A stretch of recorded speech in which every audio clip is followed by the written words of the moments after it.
What's up? Back. Back. Here we go.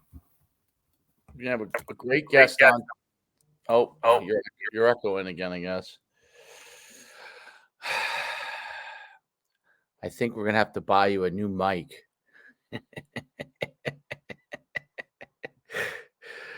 Let's see when that can get into the budget. Yeah. Why? Maybe I'll just send you one. They're not. I might. Maybe I'll send you. I have a couple that I don't use anymore. That would be good. That would be a bonus. That could help. Or there could be something that you have on your settings that I'm not sure.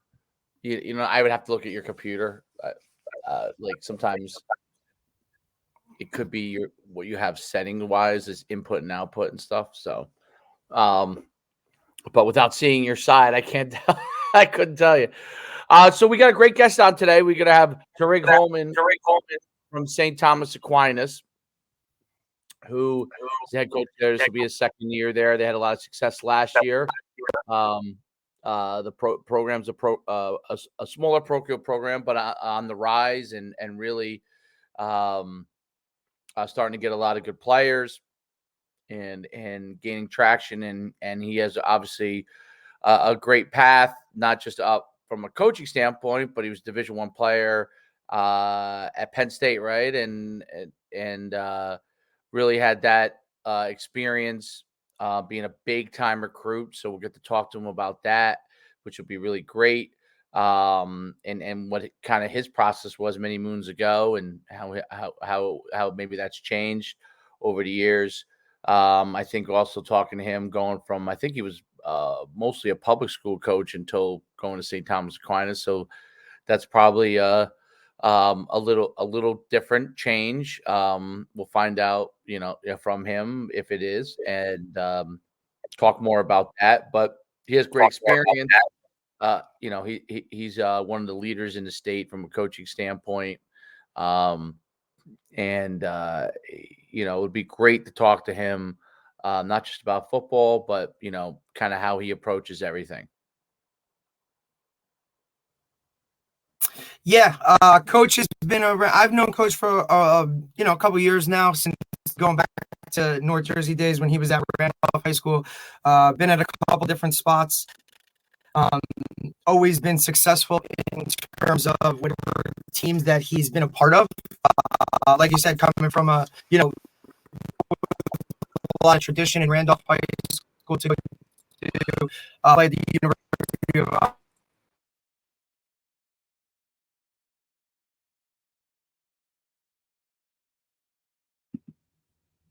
think we may have lost Coach D.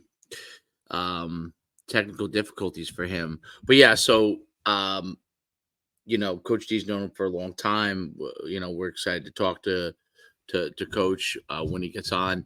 For those of you who have not, or who have fallen off the cliff on this standpoint, last night we did have. I saw a lot of stuff doing the rounds because obviously the Jets had a preseason game if you're out here in New Jersey, but a lot of everything is kind of kicked off, which is really cool, and the Hard Knocks is going. So I got to watch that first episode. I saw some great stuff, so I'm excited to watch that.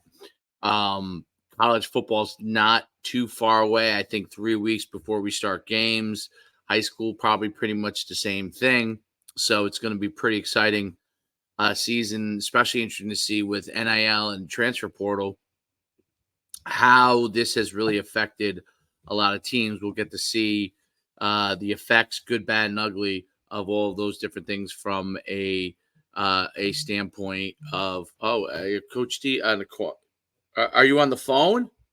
Yeah, my connection issues messed up, but he just texted me and said his hot water heater blew, so he's not even gonna be able to come on. So can you come on just from your face? I'm gonna come back on from my phone. Yeah, cool. All right. Yeah.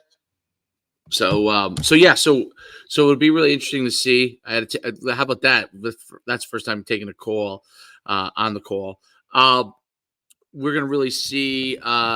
And unfortunately, we just found out Tariq Holman is not going to be able to be on the show, so that's a little bit of a bummer. But we'll carry on and I guess edit edit it into what we are going to be talking about, which we're going to talk a lot of college football here. Talk about what you need to be really doing to prepare yourself. And while you are myfootballcamps.com/D1 promo, make sure you check it out. And really get an opportunity to get yourself recruited. This D1 promo that me and Mike Farrow are doing is second to none. There's nothing like it in the world. And it is helping kids get recruited, get offers like nothing you have ever seen. This is the time right now, myfootballcamps.com/D1 promo. This is the time right now to get on there and really get yourself an opportunity to get recruited. It's a big, big deal. And, you check out me at CoachSchuman.com. If you have questions about the D1 promo, DM me. This is the time. Don't wait until your season starts as 2024, because then you are going to be up, what's creek, and you're going to be in all of a sudden, I got under recruited. Well, here I am telling you, this is your opportunity to not be under recruited. DM me, at Coach Schuman on Twitter. We just had a bunch of guys commit. Griffin Egan committed to Harvard. Our linebacker out of Florida, Cyrus Abu, just picked up his second offer now. And we have guys left and right that are Carson Rauner, quarterback, just committed to Holy Cross. So, I mean, it's just one after another. And the mistake that people think is that I need 50 offers. No, you need a few. Yeah, you need one. That's really all you need. But that's what we're looking to do. Like, you get yourself that exposure. It's going to make all the difference. It's the opportunity that you need. So check that out. I got Coach D back on the cell phone. First time. Welcome, first time caller. Well, listen, I guarantee you the mic action sounds better probably, and I don't have any echo, so obviously it's something to do with something with your whatever. Yeah, I mean, it's probably settings. Like I said, as we grow and do something, I would like to, you know what I mean? Like, I have a mic for you. A mic would be good. Like, that stuff would be good as we grow and do. I mean, look, we kind of started this kind of just like, hey, let's work with what we got. And now, as we get a little higher level, right, maybe start to get some different types of people on, I think we can kind of grow and go like that. But it definitely sounds better. But, Coach, I'm glad you were mentioning the D1 promo because, like you said, these guys now, this is time. The time is now, right? Like, you're starting to get into your seasons. You're going to start having more tape, whether it was or whatever. Now's the time, because these college coaches, they're worried about their seasons, but the recruiting aspect of it never stops. So that's just something that continues to grow. So guys, don't wait too long to jump into it, because I'm telling you, with the stuff that we've seen from the guys that have participated and done it, once they get that first one too, with our help, then it's just kind of just keeps continuing to go and go and go. So definitely something that guys need to look at and jump on. If they have questions, like you said, they can message you and kind of ask them and you'll answer them and be good to go. So definitely something to look into.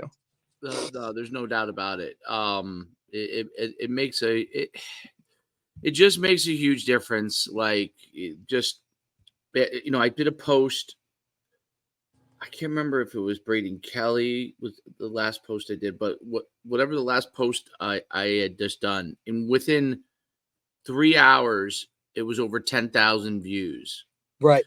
And it ended up being like 25,000. I mean, if you have 100 followers, you're going to get like 200 views, on your thing. And they're going to be from like grandma and dad.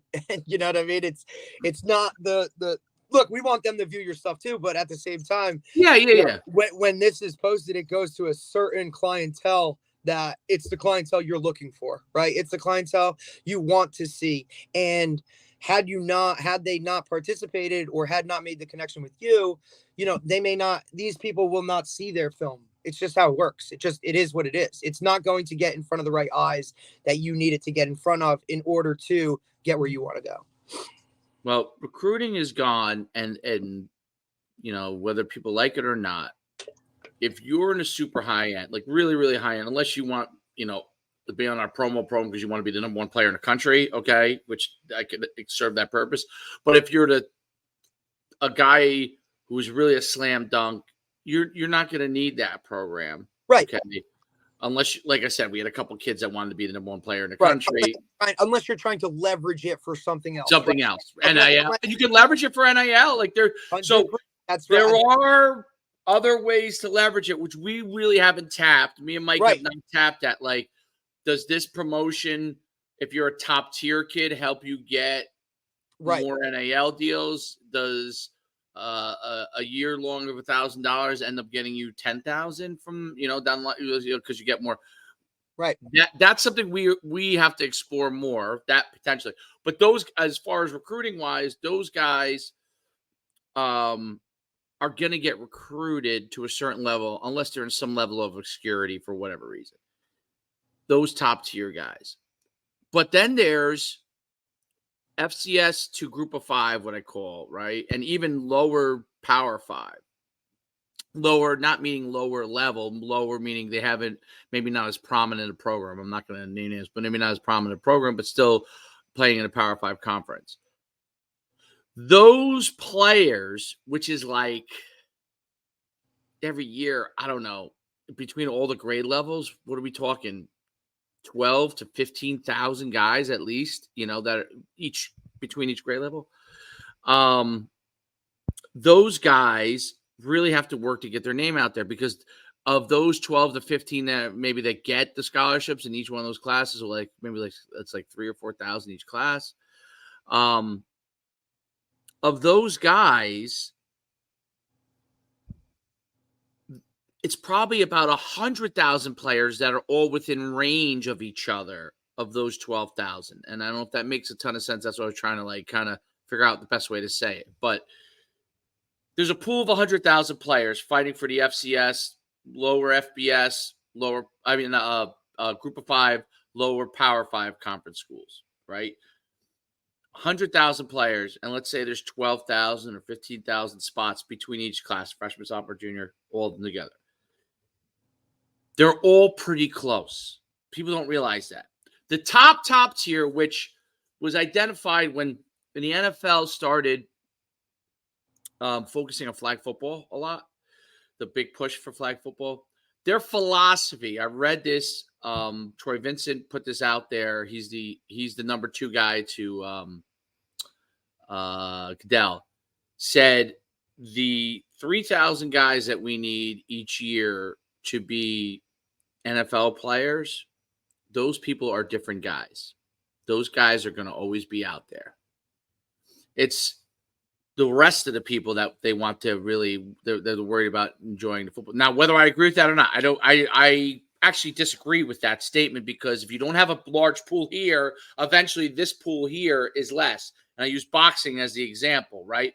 Boxing was a huge sport, Joe Louis. I mean, we weren't alive, but, I read all the books, Joe Louis, Max Schmeling, Jersey Joe Walcott, all these heavyweights there was a large pool. Boxing was a way out for lots of people, because a lot of people didn't have corporate jobs back then. A lot of people were working class people. There's still a lot of working class people, but there's a rise of white collar jobs, right? So larger pool, boxing, you get lots of guys that are pretty good. Joe Louis maybe was at the top, Rocky Marciano after him, but there was a lot of guys. All those fights were battles.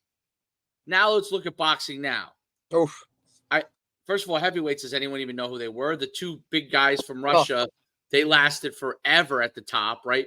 The last time there was really a lot of heavyweights was when, 80s and 90s, a decent time period. And really, when was the last time people were talking about boxing being, you know what I mean? Like when, UFC has kind of like come in and kind of done that and created like Dana White's got a nice little business model. He's also kind of like a no nonsense down, like, he's a different type of CEO, I want to say, right? Like, so yep. I think he presents things a certain way. He was one of those guys that during COVID kind of tried to like, hey, I can take advantage of something here. And like, all right, let's just put all these dudes on an island and like go from there and figure something out. Whereas, the boxing world has just continued to kind of like, the whole, it's so violent now with more concussion stuff coming out of like who would want to do this, and that there's just been other ways for those guys that now used to look at that as a way of survival. now with that there's other ways out, there's other avenues. I don't have to box to get out, right? So I feel like that kind of hurt a little bit, but at the same time you're looking at the same exact thing. If there's no now pool, right? So if we were continue just the way football looked like it way it was going when the concussion stuff started to come out and people were starting to go away from it, or it's a violent sport and we need to do something else, so we started to kind of change it and whatnot. Those are the things that had to happen in order for it to continue, so it's comparable. Right. And I'm not saying it's going to go on the extreme level because football is obviously much more popular than boxing. But when you talk about the pool of players, why is Mayweather and Pacquiao last so long without anyone close to them? Right. Like, because there just isn't enough of a pool of guys to get other guys to the top at that level, right? So when someone gets to the top, they stay there because there isn't that many people to knock them off the cliff. And so, and UFC is a great example who's increased by marketing, increased their pool of people. Tons. Their pool was very tiny in the beginning. Right. And they actually looked at it as kind of their pool. It's like a gimmick, right? It was like it's not wrestling, but it's not boxing, but it's not this, right? It's kind of, people were trying to feel it out. And then when they realized kind of like what it was, oh, okay, this could be something that we enjoy, right? Also, I don't know. Boxing, it's like, hey, you have a big match, right? And then you got to wait, what, a year, 2 years for like another big one to come about. You know what I mean?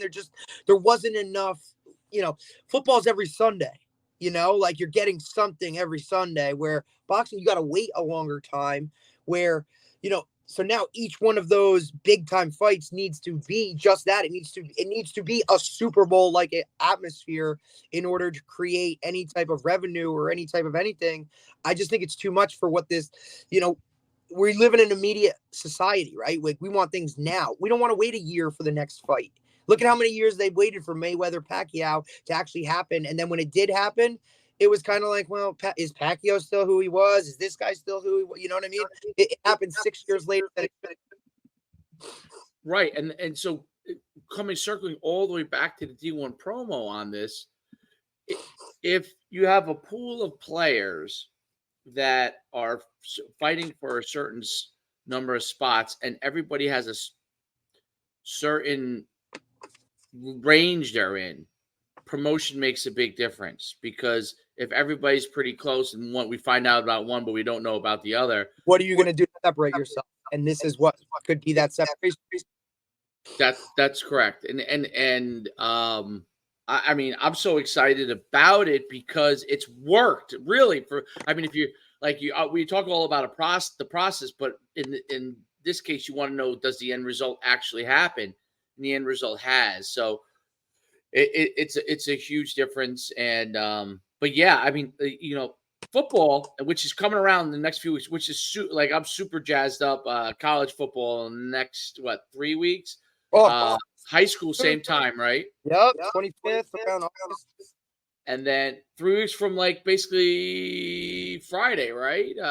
We're talking. And then we got, obviously, the NFL started last night. I've already had to see clips of Travis Wilson tripping, and I mean, boy, this guy can't get. Was he not? Well, you watched. I didn't watch the game. I remember. I watched specifically that play where 3rd and 2, he makes a great move to get out of it, right? Like it looks like, oh, cool, first down, and the dude slips. Like it's like he can't catch a break. You're like, this poor dude, right? Like all everybody's talking about is how he's like such a bust, and now he's just got to whatever and play behind Rod. I mean, for him, not bad being a backup, making that kind of money, right? But if you're a competitor, now, I see you still have that fire. You're also, what do you do? Do I just, I mean, you take it because you're getting paid whatever you're getting paid, but you're still looked at as that bust, right? And now you're sitting behind, probably a Hall of Famer. I guess you just sit there, soak it up, and kind of go with it. I don't really know how you approach it. As a competitor, I'm pissed. As a businessman, I'm probably not as pissed. I'm probably satisfied with collecting my check, sitting in the back there, and then learning. I don't know. It's a really weird, hard situation. You kind of feel bad for him, but at the same time, it's like, get better. Well, who is better? Tim Boyle or Wilson? Boyle I like just because he's like steady Eddie, but He's steady Eddie, yeah. he's never going to be the two because they're giving the other guy too much money. Oh yeah. I was just curious who looked better. I mean, Wilson has a Cannon. Yeah, I mean, he's got a cannon. Look, in the old days, those guys sat for. I mean, Aaron Rodgers sat for 5 years, right? 4 or 5 years. Steve Young sat for a long time behind Montana. That majority of those guys sat because it was, hey, this is an investment, right? Like this isn't. We're down the road. We got to get this guy prepared. We're not just going to throw him to the wolves. Peyton Manning was one of the very few guys that came in and started from day one and just, I don't know even how many games he won the first season. Not a lot. No, I'm curious. Did Elway start right away too? Oh, he might have because he was like, I'm not going here. If I don't go, I remember that. Baseball, right? Like he kind of leveraged. I feel like he was one of the first guys to say, "I'm not doing," Like no, like I'm not there. If I'm gonna get drafted there or whatever, then I'll play baseball. So he didn't start. Let's see. Elway joined one of the most highly touted. He was local. 82. Craig Morton retired in 82. So he was the backup. He's basically backup split time early on. Even he didn't start right away. He played though. He did play. There's something to right, like playing. And my whole thing is, I look at it too, like I personally don't. I feel like, look, in some way, shape, or form, your backup quarterback's gonna have to win you at least one game during the season. Yeah, just no the way doubt. the NFL works, like. Well, I typed in Joe Montana. First I typed in Montana. I just saw a beautiful picture of Montana, which is where I'd rather be right now. But yeah, it looks a lot nicer than Jersey. I'll tell you that. I mean, although it's been nice out this week. Gorgeous. These guys are spoiled. If you're in camp in the weather that happened this week, that's nice. Now, last week with some humidity, no. Montana. Did he start right away? Montana did not start right away. I was just curious. A year and a half in, he became a start. I'm just curious. In the old days, like I'm sure Johnny United started right away because there probably wasn't anybody else. Some of those guys in the early years, right? But like when it started to get a multitude of quarterbacks, I feel like a lot of guys, that 70s, 80s, maybe the 90s have probably started to change, is my guess. Yeah, like Troy Aikman, did he sit? I don't think Troy Aikman's. That's a good question. Troy Aikman. I know I think I know he struggled when he came in. Troy Aikman.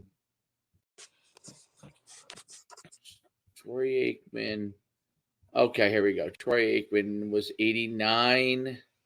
It looks like he played right away. Right. He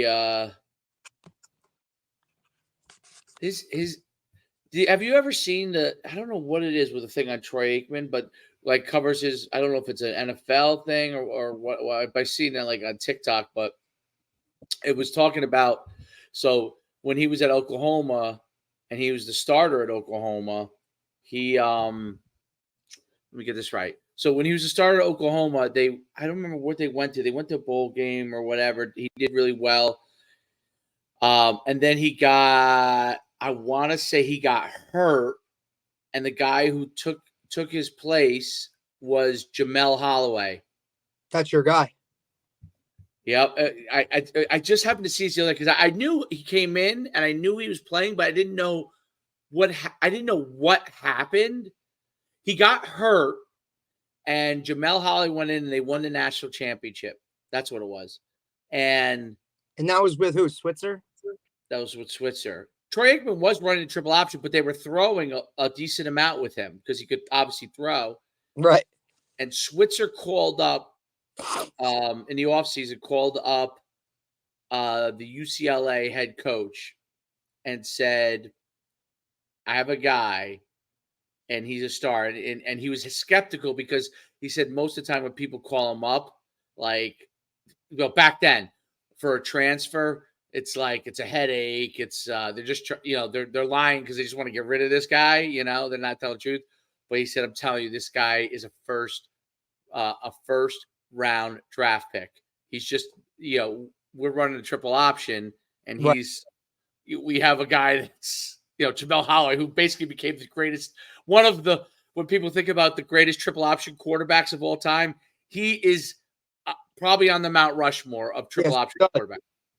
You probably don't know who he is because you probably were a baby or you weren't even born yet. I caught him at the end. Maybe at the end but he was like of his highlights. It's like he makes running the triple option. He makes people want to do it. Well, no, he makes people want to choose that offense rather than have to be forced into it because of personnel. He makes it look he makes it look easy, dude. Like that too. That's a problem because then when people go to run it, they're like, "Oh, we could run it because this guy does it," and you're like, "No, bro. Like, no, you don't have this guy. You don't have this kind of guy." This guy. I wish I could. Have I ever brought up clips? Let me see if I can. I don't even know how to spell. I would be curious to see. Like, I wonder what Michael Vick would have done in a triple option. This is offense, because he was just so fast, but he was a different type of fast, I wonder. That would have been. It would also be interesting to see some of those programs that used to do that stuff. If they still did it, that would be interesting. Yeah, that right. And could those teams still compete with who they compete with doing that? Can you see? Let's see if you can see this. Yeah, you could see it. There you go. Let's watch Jamel. Look at those tearaways. Tearaways are great. They were awesome. Tearaways and everything's AstroTurf. That hurts so bad. Let's see. Let's see. I want to see highlights of Jamel. I mean, look at the feet. Oh, he's just so fast. Oh my God. Strong. Yeah, he's not big, but I think he's like 5'9", maybe 5'10". Oh, that was the boss. It's like, you know who that is? Guess who he's throwing to there? That guy? Yeah. That's he's a Hall of Famer. Tight end, used to play for the Eagles. Caught a million balls. See, look at him throw. Like, imagine him running zone read. I mean, he has an arm. But that's what I'm saying. Imagine him. He couldn't. Well, he wasn't like, hey, I'm just a runner.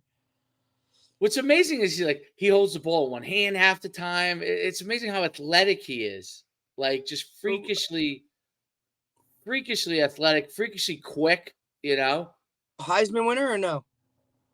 I think he was a finalist. Oh, one of the years. I think his senior year he might have gotten hurt. Oh, in that offense, but yeah. And then he obviously didn't. Charles Thompson took his place. Look at that. Look at him. Oh man, look at him go. Oh my goodness. Oh yeah, he's little. He's little. He's moving though. Look, he's holding one hand. He must have big hands. There's a little throw. Okay, buddy. I can't believe I can't. Oh, Keith Jackson. That's it. The tight end. Oh, I got you. So Keith Jackson was like a 3-time All-American or something. Right. But guess how many catches Keith Jackson would have in a year? It'd be like 10, like 11. 15. Yeah, Oh, wow, we're getting up in the big numbers now. How good do you have to be? Imagine, you take a quarterback like him, put him in the backfield, and now you're running like all your zone reads with all your RPOs. Like, really? The only analogy watching him run that he does remind me of is like a Kyler Murray kind of deal. Yep. You know, like I 'Cause guess Kyler figures Murray was he's tiny back. like that. It moves. He Runs, always has the ball in one hand. yeah, Kyler would have it in runs one hand. a little bit, right? Like when he's scrambling, he don't tuck it. He just kind of leaves it out there, kind of letting it go. It just shows you the evolution of the game, though. You know what I mean? Because now most guys nowadays are telling this guy go play receiver. Well, yeah, because if He's he throws a good ball though. phenomenal. Yeah, This no, you're right. They are back. or maybe he's a running, maybe like a slot or a running back. And actually, the truth is, in today's offenses, probably that's where he should be. You know, so Yeah, that guy in the slot that can run jet sweep, that can catch those quick passes, right? Get the ball in his hands and kind of wiggle and make moves and go, right? Like be an athlete.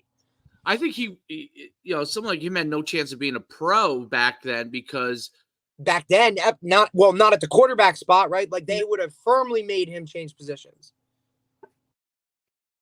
and I think he was probably an option quarterback his whole life. And I bet you The whole time. that was to go to running back would have been hard. And the slots weren't a big deal back then. He didn't do anything. So today's game, he would be like a Wesley Walker, Tyreek Hill. Well, Tyreek plays all over, but because he's so fast. But like an Edelman, like can move around, slot. You know, even like Devonta Smith from Bama a couple years ago, little guy, right? Like he can do what that guy does and just bounce all over the place. But offenses weren't geared like that. Like you use the tight end more than you use the slot receiver. Yep. No, you're right. It was like a tight end. I think there was one. It was a flanker, probably. I bet you. What did they do? Was it a flanker or was it maybe it was a true X? I guess. Sometimes, No, I feel like they were double tight end. Were they double? Right? Were they double tight end? They must have been double tight end. I think everybody tight. Or maybe they were. Or maybe I heard that's your new offense. What's that? I heard that's your new offense. Too tight. Well, it's default, my offense. Yeah, too tight. But like, think about that, right? Like, if you first off, you rarely saw somebody in like 4 wide or 3 wide receivers, right? And then if it was, you just took like a tight end and put him out there in the slot, or you took like your fullback and you put him out. Just kind of lined him up and was like, hey, they weren't really doing anything. But now you look at it like that guy's pivotal, and like most sets are 10 personnel. So you're talking about working with an entire different, I'm sure there's a lot of guys that go back and said, man, if I would have played today, I would have been this, or I wouldn't have played because that position doesn't exist anymore, Well, the running backs are very upset. Not very happy human beings. I saw another thing where a guy was like, I know what it was. It was Ingram. I saw a video by Ingram. Ingram said, Ingram's no longer in the league, right? No, are you talking Mark Ingram, like Bama? Yeah. Like Heisman winner? Yeah. Yeah, no, he's not. I don't think he's in the league anymore. He said he's probably salty as hell too, because he was like bounced out before. Probably he felt he should have been. Well, he said that he felt that he's going to encourage his son to play a different like quarterback or a different position or receiver or DB. Bro, just go play defense and you're playing 3 defense. Dude, you want to play? Go play defense and play 3 downs. Sorry, you got to work a little harder to get the recognition. You're not scoring touchdowns. I'm sorry, but I'm pretty sure that your name still gets all over Twitter if you have an interception or you have 10 tackles in a game. Play like defense. Just opportunities are. I don't have to come off. Look, if I play receiver, how many times are you even going to throw me the ball? Maybe you're going to look my way 7 times a game. Maybe. Right? You're running around for the most part. 100%. You're doing stuff. So it's whatever. Yeah. Okay. I might have an opportunity to score a touchdown. That's great. You can make 3 tackles in 3 plays and you're already, you know what I mean? Like, why not? I don't know. That's just always, I agree with you. Defense, dude. And so like, I always lobby that way, but I'm just saying, if you want to get on a field and you want to play the most football you can, where you're actually a part of it, go play defense. No, it is amazing. People look at defense as like it's so funny when like, are we gonna do the little kids? are we gonna do offense today? I said, yeah, we're gonna do offense. I said, but most of the offense, like most of you guys are blocking. 10 of you are blocking. 10 of you are blocking on a play.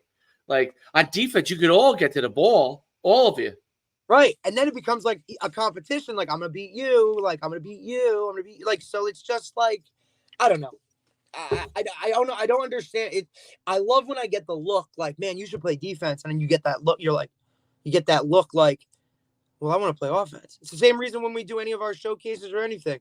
When we go one-on-ones, there's 450 receivers and there's 100 DBs. It's like, dude, like, you want to get a scholarship? Go do that, even half of whatever, and you'll be on the field, right? It's crazy to me. Also, more opportunities. There's only so many quarterbacks. How many quarterbacks are there? I'm pretty sure there's one, right? Like, I think there's one, yeah. There's one. That's that kind of. I think there's one, right? Yeah, okay. And then now you look at like DB. I mean, damn. Even if you want to break it down even more, so you could play DB. That's 4 positions. Even if you want to say corner safety, you still have 2 opportunities to get on the field. Like, maximize your opportunity and then critique it from there or go from there, right? I don't know. That's just me. But I was always the guy that just wanted to play. Right. I wasn't picky about, oh, it's got to be this, it's got to be that, it's got to be. I didn't care. Let's just get me on a field. That's all I want to do is let me just play, right? Right. It's the same that I went to the schools that I chose, the colleges that I chose because I wanted to play. I didn't want to sit around for 4 years, put all that work in, and then do something little. No, I wanted to participate. I wanted to go out there. I wanted to play right away. Couldn't stand sitting around. But I don't know. A lot of these guys are so up in their feels about, I got to be a receiver, I got to be a quarterback, I got to be this, that they just want to play that position. And kudos to them if that's the way they want to do it. But, when you don't get the opportunity that you expect, then know that that's why you chose that path. Yep. There's no doubt about it. What else do we got going on in college? Any updates on the PJ Fleck thing? I haven't seen anything come out of that, really. That kind of got hushed real quick. I didn't even see it until you said something to me about it. Now, look, you can really look at, he is the ultimate motivational type of he's got an acronym for every freaking thing he does, row the boats, this all kind of stuff, right? Like, he really pumps that a ton. And for these guys to come out, for guys that don't know what we're talking about, PJ Fleck, the head coach at Minnesota, kind of, some of his former players have come out and said that it's like a cult like following, kind of like, or it's the mental messages and stuff are bordering on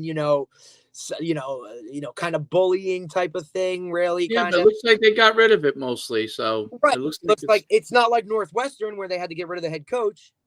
Yes, no, it's definitely not.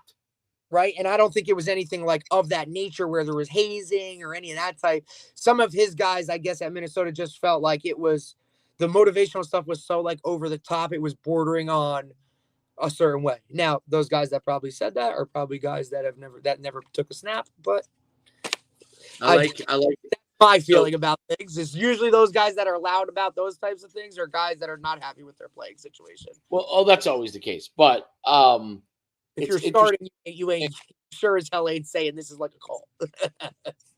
What would their so they it was something like, what would be their slogan for 2023?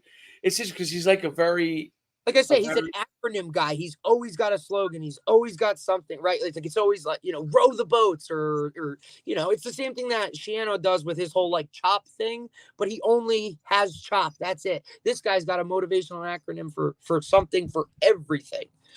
Well, he said this year they're poise. Their thing is they decided on poise, and then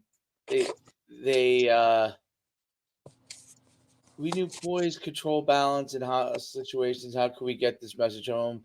That's where the Poison band came into play. Poison.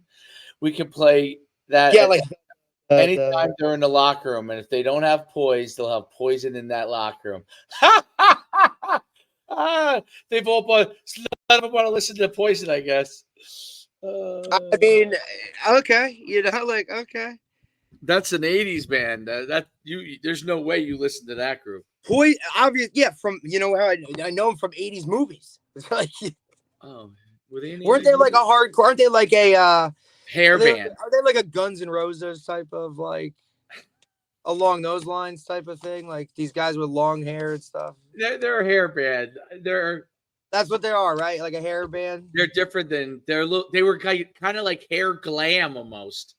Oh, Like a little like all right, let's get the education of metal. What are they? Were they considered metal? they were considered like that hairband rock. I don't know. Yeah, like that stuff was big. That stuff was. Let's see if we can find something good on these guys. Glam metal they called it. I can't believe that's Glam even metal. I was not really a fan, to be honest, as you would probably expect. But I do know all the songs because everybody was playing that crap. Well, anybody ever probably played. I do know them all, but it was like definitely it wasn't my thing. I can tell you that. There they are. Oh God, they look like girls to me. 100%. Yeah, they look like they're in like a whatever Simmons workout video. Richard Simmons. See, I knew him. A Richard Simmons workout. Yeah, everything's like everybody's in like their hair is all up in the beds, and it's like they're all in like these like I don't know leotards or whatever. Looks like they're going to like a freaking gymnastics meet. Richard Simmons. Let me see. Well, I remember Richard Simmons. Sweating to the oldies. Yeah, sweating to the oldies, right? But like he's the only guy I knew that worked out every single day and looked exactly the same. How did he never get any improvement? How did he never have any muscles or anything like that, dude? Like I don't know. How is that possible? I don't know. Apparently, I just always wonder that. How does someone work out like he worked out and never improve physically? I guess. Richard Simmons, here he is. I mean, also like you look at like remember who was the other dude too? The Tybo guy. Remember that was for a thing for a while. Tybo, right? There he is. Like Billy Blanks or something. His name was right. Billy Blanks, same thing. Billy Blanks though was built. That's what I'm saying. At least he kind of looked the part, right? Like, yeah. This guy's like, hey, work out, look like me. It's like, that's what I want to look like. I guess what the alternative is, but like, still interesting. I don't know. And now we look at these college weight room programs, right? These guys go away and they come back 20 pounds heavier, and it's like, and you're like, okay, so that's how you change your body, right? Not sweating to the oldies over here. Sweating to the oldies. Wow. Interesting. What's any big first weekend college matchups? I think there's a couple. Obviously, like out of conference stuff. I think. Which I saw something last night. I think Oregon's playing somebody that they're like normally not. Whatever. I don't know. I gotta look at Nebraska. I gotta see. Nebraska opens. Nebraska opens with Minnesota. That should be a win. For who? Nebraska or Minnesota? Nebraska, I would think. Depends on what he had to do. It depends on how much work he really had to do when he got in there. Yeah. Well, isn't Minnesota good though? I mean, I don't know. There's not that many. I don't see too many big matchups. The first. Florida State, somebody. TCU plays Colorado. That should be good. TCU coming off of a playoff appearance. And obviously Dion's going to have a lot of I almost like want to cry when I see these videos, dude. He's always out there in like a scooter. He's always gimping around. Like he literally has like 1 foot now. It's crazy. Did they have to do the surgery or no? He had surgery. If you watch some of the stuff like I've seen over the last couple of days, I guess camp started or whatever. He's like on like a Paul Blart scooter, and he never has a shoe on it. Really? Yeah, like to that extent. Like he ain't out there like walking from drill to drill. He's like riding from drill to drill. Really? Yeah, it's a shame. It's really like it's kind of sad. That's crazy. Wild, right? You know, it's I wonder, even though he handles things very well, I wonder if the stress makes it worse for him. like that blood clot and stuff, In my eyes, I think stress kills stress. Stress Makes every kills. right. It's a silent killer. You really have no idea, right? And everybody deals with it in different ways.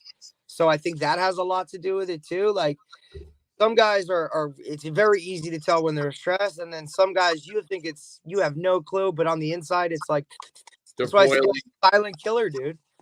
And I Yeah. think for as much persona as he's like all good, whatever, blah blah blah, I'm sure he's worried about everything. Got to be stressful. It's something that's like because it's also like a genetic thing, right? Like he didn't even know he had it until like he had it, and then he had to call his mom and be like, "Mom, do we have blood clots in our family?" And she's like, "Oh yeah, your uncle, and you're this and you're that," and he's like, "Shit, I needed to And know you're this." doing that, and you're trying to coach football, like Not only trying to coach football, you're just trying to do something unprecedented. he, yeah, he tried to build a You're trying to program. build a program a certain way, being who you are, so you got to live up to that every day. Your kids are part of this whole process. So to me personally, when your family's involved in something like that, like I'm gonna give it a little more juice and pay, you know what I mean? Even more so than anything else. Like, but he's also got to rep now his brand. Did you see that he re-signed with Nike? Dion did. Yeah, so they're bringing back like his old school like turf shoes and stuff. I'm pumped. But Wow, just Bruce. marketing side of that stuff, right? Like Wow, it's interesting. Bruce, you know who Bruce Feldman is? Bruce The Feldman, Porter. yeah, he said that he thinks that Dion's gone by 2024, meaning if it goes really well, he's out. If it goes really bad, he's out. So that he And thinks that no offense, the foot is a great.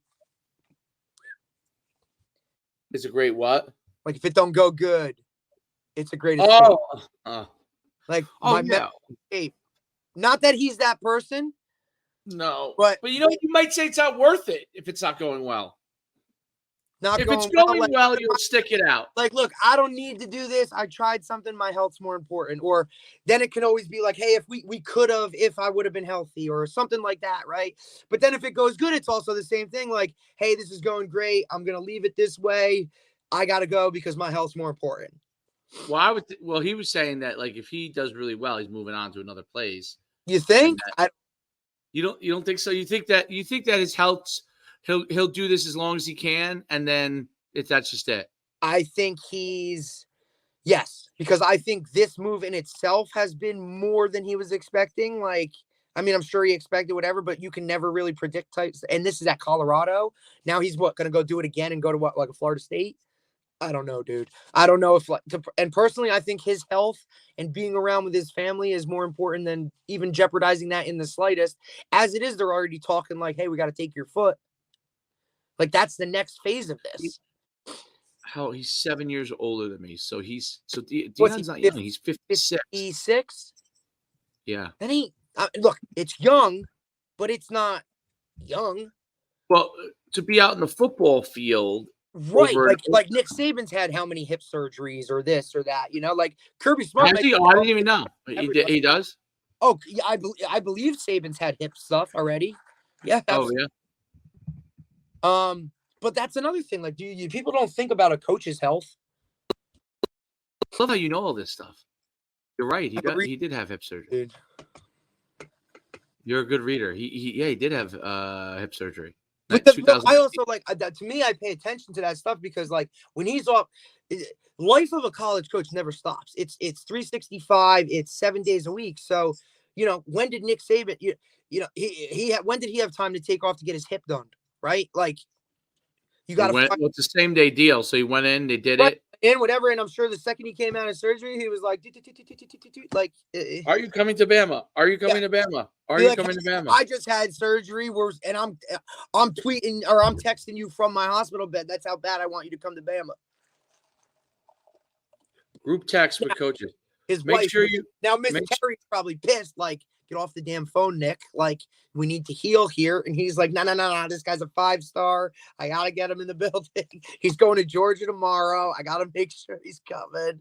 He's on a group text with his staff.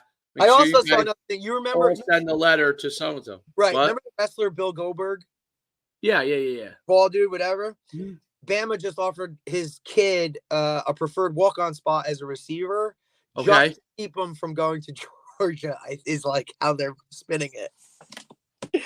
Like, there's no way this kid's ever gonna play at Bama. He's literally looks like a 5'8" wide receiver. But I mean, obviously, he's Bill Goldberg's kid. He's yoked, He's but put it together. he, I guess Bama offered him a PWO just to keep him away from Georgia or something. Why is it where he went, Georgia or something? I guess he was like, yeah, I guess like he's just like, just like one of those things like, hey, he could help, but like you never know. So like, let's just keep him from there. And it said like Saban's done this in the past. So I was like, okay. Well, it looks like he's as tall as his. It looks like he's as tall as his dad. I don't think Goldberg was very tall. I don't wasn't even know. he a Gage Goldberg, a linebacker prospect, given an opportunity as a preferred walk-on? Gage Goldberg. I'd like to watch his highlight tapes. Let's see. And listen, I'm sure you I'm on it already right now. I got to see how good he is. I saw it the other day. I loved it. I'm like, he's 6'2", decent size. Here he is in pictures with Nick Saban. Yeah. He is really not that big. No, I told you he's like the same size as Nick. He ain't 6. It says he's 6 feet. Yeah, I told you. I don't know. No way. That's one of those in fleets. He's 6 feet. He's 6 feet, and so are you. Then so you're 6 feet there. Yeah, I'm 6'5". That's what I'm saying. Then you're great. 6'5". Yeah, if I was coming out now, I'd be like, I'm 6'4". People, they'd be like, I'd be beat me up. 6'4". No doubt. I mean, what your guy from with Coach Jackson from West Virginia said about these guys with height. And he laughs. He's like, now he goes, great. Now I'm walking a guy who told me he was 6'2". He's not even 6 foot, and I got to walk him into Coach Brown's office, and I just wasted 10 minutes. And he's like, now he's pissed. Like, please give me your right play because I'm gonna figure it out eventually, and we're only wasting everybody's time, He's not fast, Goldberg's kid. He is aggressive. I'm watching it. His dad's signature move was like the spear, right? Like, didn't he like? I don't know. I thought it was like a charge type of whatever move. I don't. Sometimes I think these guys get offers just because, or they're just on the scene because of Well, after watching his film, I could safely say that he is a preferred walk-on. Well, he's preferred because Nick Saban's no dummy. That's why. Because Nick Saban's like, oh, Goldberg's going to be a part of the program now. Right. He's also, okay, so now I just got every wrestling fan or whatever come over, and then, I also don't have to worry about this kid, whatever, because he's got NIL, obviously. He's got his own NIL. I wonder.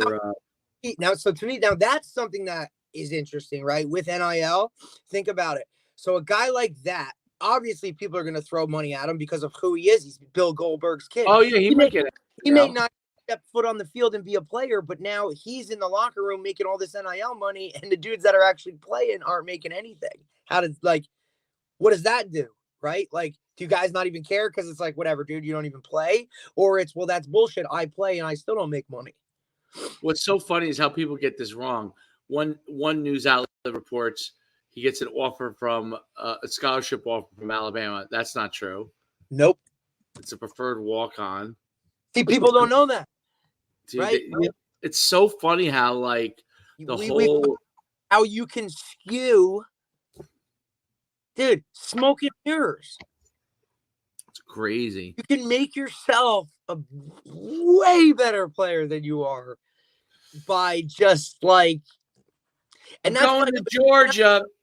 That's why I think when Coach Jackson was saying, I'll talk to whoever, right? Like high school coach, 7-on-7 coach, trainer. I'll talk to all these guys because if I'm going to offer you a scholarship, then I want to know who you are around the whole thing. I just don't need your handler telling me how good you are. I know that part. Absolutely.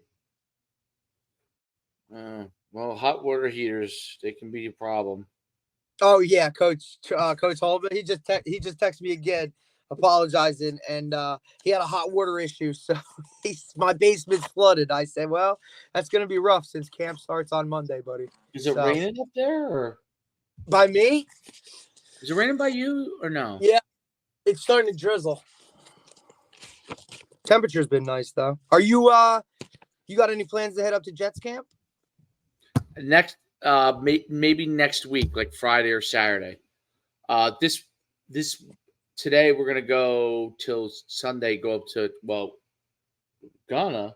I don't know. I don't know what the weather's like, but we're gonna go to Lake George for a couple of days, like Oh, I'm Saratoga. Yeah, so jealous. stay in a hotel and The Sagamore? nah, I'm just messing with you. I've stayed there. I've stayed there. But it's so hard to get in the summer. With You can't get. It's too expensive for what you're getting. Unless I just love Lake George, bro. Yeah, we stayed in the Sagamore when Troy was, I remember. and we got a great rate because it was It was the year you weren't coaching. 21. no. So I think you were able to go later. Before that, it was the year. COVID year, maybe? It was the year I didn't coach.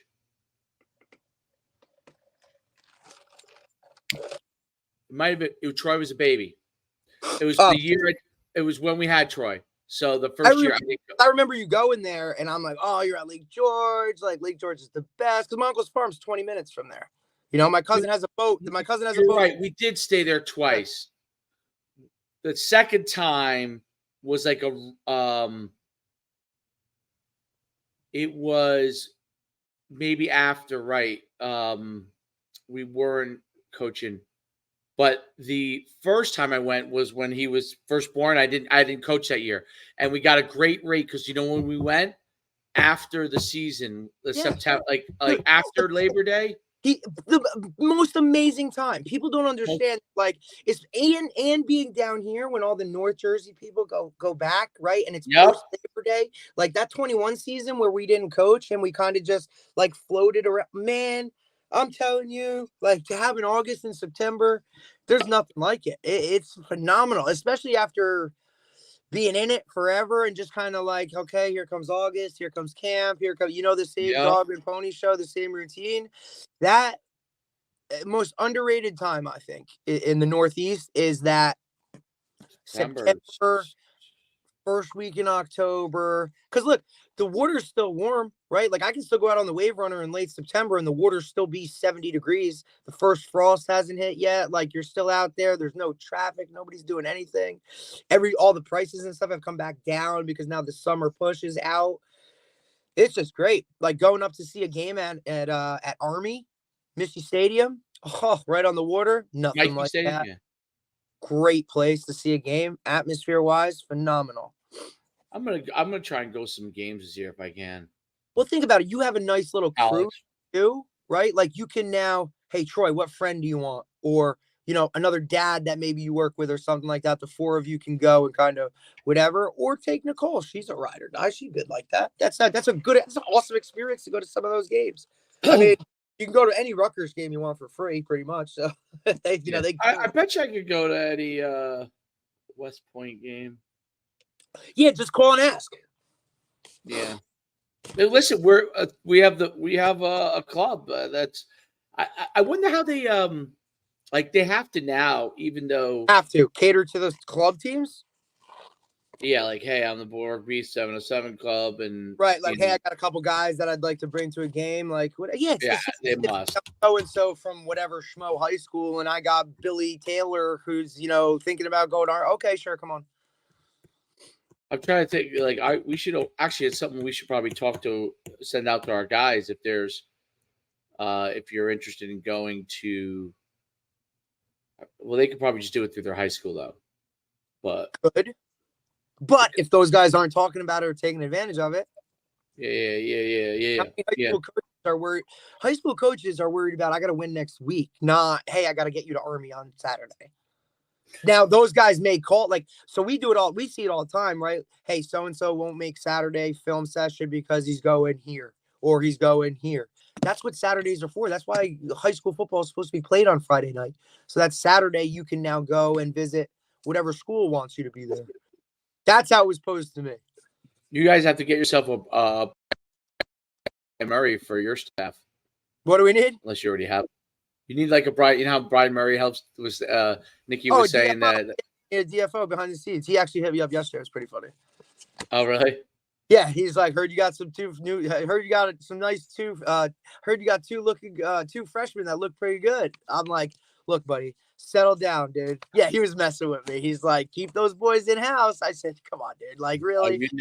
Stay above the bridge, bro. Like, we're good. But he's just funny. But hey, I get it. Plus, they're coming down here to scrimmage. Why not? Take a shot. Are they? Who are they scrimmaging here? We're scrimmaging them. DePaul? Yeah, we have a quad. It's us, DePaul, St. Augustine, and St. Thomas Aquinas. When is that? That is our first one. So it's the 13th, 15th, something like that. It's our first scrimmage quad. So I'm going to come watch. Oh, yeah, it should be a goodie. Is it at night or in the morning? I think we're going in the morning because it's our first one. And then we only have one scrimmage, and then we're doing a game scrimmage against Manalapan, and then game. I like that. That's a good way to do it. Yeah, all right, let's wrap it up. With that of a scrimmage, yeah, we're good. All right, man. Good talk. Good chat. Always. Topics out too.